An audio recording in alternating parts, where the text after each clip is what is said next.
reiterate what we talked about last night, and it was a good win for our guys. You know, I thought they were ready to go. Knew they would be. You know, we handled the elements well, played pretty clean. Football, run game efficiency, offensively, no takeaways or no turnovers, I should say. Fourth down, 2 of 2, which were big for us.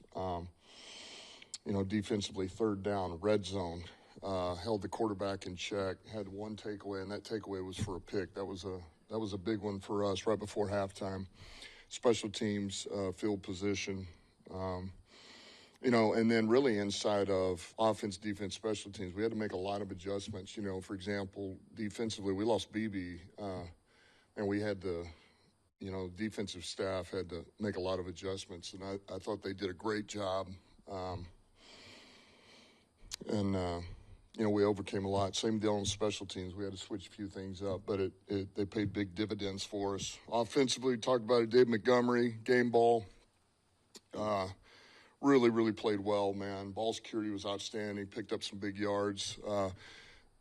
Big reception there at the end to close it out. Goff was on fire. St. Brown, Gibby, Laporta, and that old line across the board, I thought did a really good job. Defensively, Kirby, we talked about, was very productive. I thought Aleem McNeil was all over the field. He was disruptive, really most of the game. Jack Campbell and Carlton Davis was big. And then special teams, Jack Campbell did really well there, too. He plays a lot of snaps for us, but he's productive across the board. Dorsey, I think, is if not the best, he's one of the best gunners in this league. He's always causing some type of disruption or a penalty. Fox was huge. -1 punt, man. He really flipped the field for us. Isaiah Williams had a big return. Nowalski, and then Pat O'Connor. You know, we've been using Big Pat on some of the special team stuff. He's been good for us. So, really good, man. It's a good win. Everything's kind of going on, in the league. You see, I'm fortunate to have the staff that I have, and they do a hell of a job, man, getting our guys prepared to play. And it's on to the next one. Questions? You mentioned Jack, just the back-to-back now, double-digit tackles for him. You mentioned how much he plays on special teams, too. Just what did you see from him over the last month, really? He looks like he's really kind of stepped up his game and been a big contributor on defense for you. What you seen from him over that stretch? Sometimes sometimes you forget that he's a young player. At least maybe I fall into that trap at times. And so he's still growing. He's still growing. He's still learning. He's still developing. And that's what you're seeing, a player who's continuing to get better. And the more he learns, the more he plays, the faster he plays, right? Because he can see it that much faster. And he's a finisher, I mean, he is snap the whistle. He's all out. He's a violent player. And he does the same thing on teams. He doesn't bat an eye. He plays all those snaps on defense and special teams like he's in it, man. He's into the game plan. He's going to go and give what he's got on special teams. So he just continues to get better for us. A lot of Williams was eligible reinstatement this week. Who's that? Jameson Williams. Yes. How do you guys plan on getting him back this week? How do you implement him back in, and how did you guys, if any, keep him or stay updated on him throughout these 2 games as well? Yeah, well, he's been here. I mean, so he couldn't be out there in practice, but he was here training. We had him running. He's in the meetings, all of that. So he's really been here. And honestly, we're throwing him back in there. I mean, he's gone. Let's go. So we're going to kick him out there with the offense and get him going, man. And I expect him to be ready to roll. There were some clips going around last night just from around the league on hits that maybe were a little bit similar to the one that Branch got ejected for. I'm just curious if you got a further explanation from the league office about maybe what that threshold was that Branch ended up crossing that got him ejected. Yeah, no, and I have not seen those hits. I heard about them, but no, I haven't. They just, like I say, what we were told was that it was intent, it was flagrant, and is what it is. It's my turn. There's no parade midway through the season, but can you be proud for even a moment of that this team has lived up to the high expectations, to this point, despite, injuries that a lot of teams have, but you have had significantly on defense?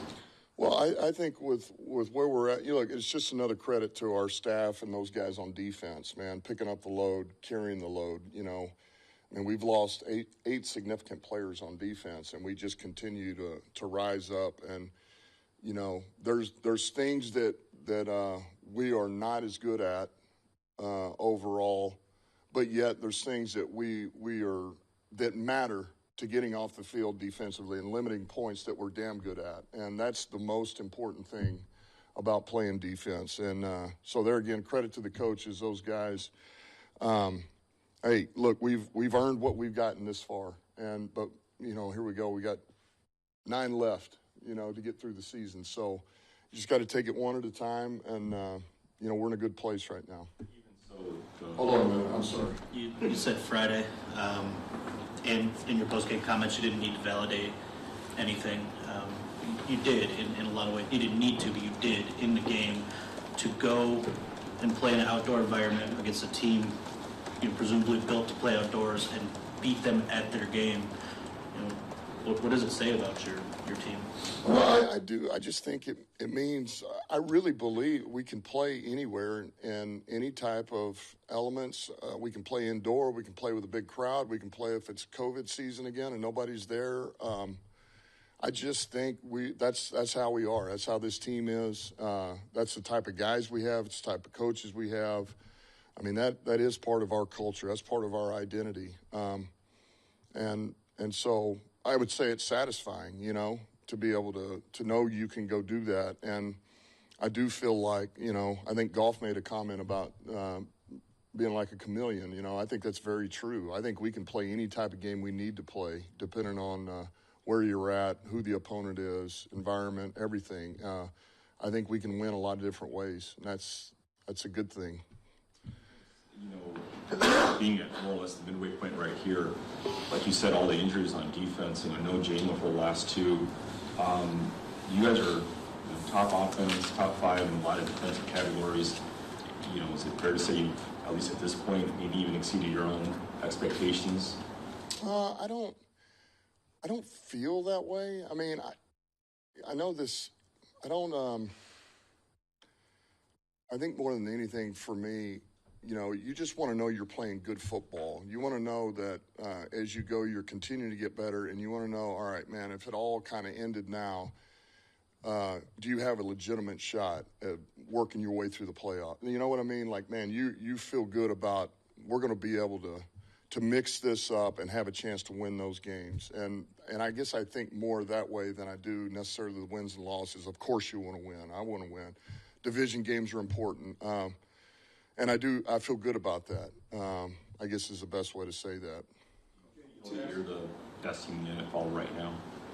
I mean, it's hard to say. I mean, I certainly feel like we can beat anybody in the league, and I think that's what it's about.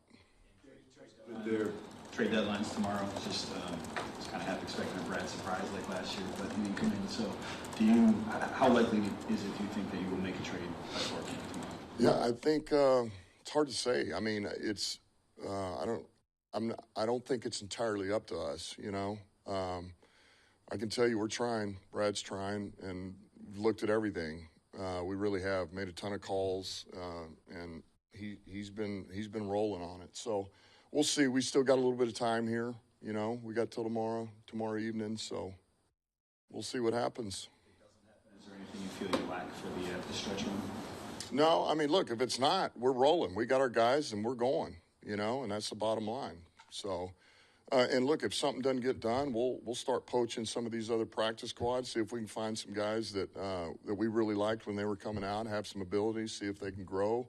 And then we'll continue to give our guys here on this roster a shot, And how would you grade Rake Straw and Brandon Joseph in their play? They seem to, at least on the television watching, they seem to play pretty damn well. Yeah, look, for really both of those guys, let's start with Bijo. I mean, he just it's one of the reasons Bijo's here is because, you know, he really doesn't have to get a lot of reps, and mentally he's able to step in there and really fill a void. And so, and he was that. I mean, that's hard. You know, all of a sudden you get thrust into, you're going to play special teams, and now you're filling in for the rest of the game. And I thought he was prepared, and he did that. And, you know, I felt like he did his job the best that he could, which was good, man. It helped us win. Rakestraw continues to get a little bit better. You know, we put him in there on a couple of plays, and I thought he competed. You know, he helps us on special teams. And I think both of those are young guys that helped us win that game yesterday. They had to step up and do some things.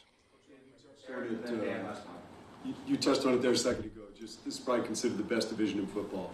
Just to be able to bank road wins against Minnesota and Green Bay, what it means going forward. Yeah, it's huge. It's huge. You know, the division games are so important. They really are. You know, and we put a lot on those. You know, they mean a lot to us, and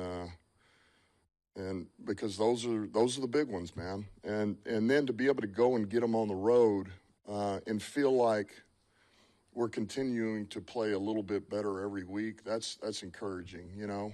That's encouraging. You don't like hearing stats or like that, but just going back to that connection with, you know, golf and St. Brown. At what point did you know, he got off kind of to a slow start his rookie year. At what point did you see that developing, and what do you think went into that to where now you can see where it is at this point? Well, I think some of that, man, there were so many things in 21 that we had to work through collectively. You know, it was more than, you know, some of it was, you know, just saying himself, you know, he's a young player.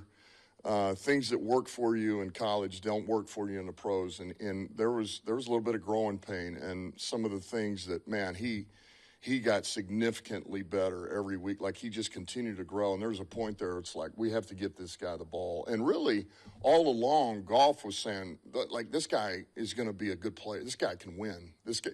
So he knew that early.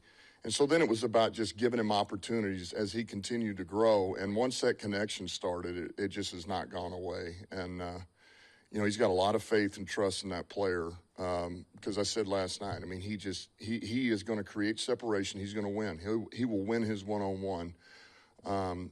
And he's a reliable, consistent player. And I just bring this up again. You know, the amount of dirty work this guy does. He had no mentals yesterday, and what he does in the run game, I think, gets overlooked. And we're not even talking about all the production of pass game. You know, that's why he's here. But, I mean, this guy does it all. And, I mean, we're fortunate to have him.